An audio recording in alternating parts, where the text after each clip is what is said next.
قاعدة الجمجمة هي جزء من الجزء السفلي من الدماغ، مع الجمجمة التي تقع تحتها مباشرة.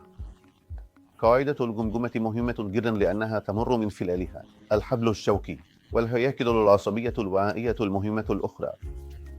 جراحة قاعدة الجمجمة تصنف إلى جراحة قاعدة الجمجمة الجانبية وجراحة قاعدة الجمجمة الأمامية. في جراحة قاعدة الجمجمة الجانبية نتعامل مع أورام الأذن، العظم الصبغي، والجزء المجاور من الدماغ.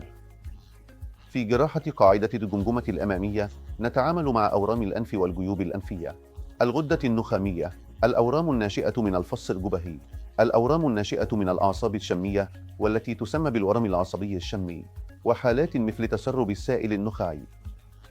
ندير أوراما مثل الورم العصبي السمعي، الورم السحائي، الكوليستياتوما، أورام العصب الوجهي، اضطرابات العصب الوجهي، وأورام الغلوموس التي تعرف أيضا باسم الورم الجاري-درقي. نتعاون مع زملائنا في جراحة الأعصاب باستخدام أحدث التقنيات، سواء كانت بالمنظار أو المجهر. نعالج المرضى الذين يعانون من مشاكل قاعدة الجمجمة، مما يحقق نتائج ناجحة ونتائج أفضل.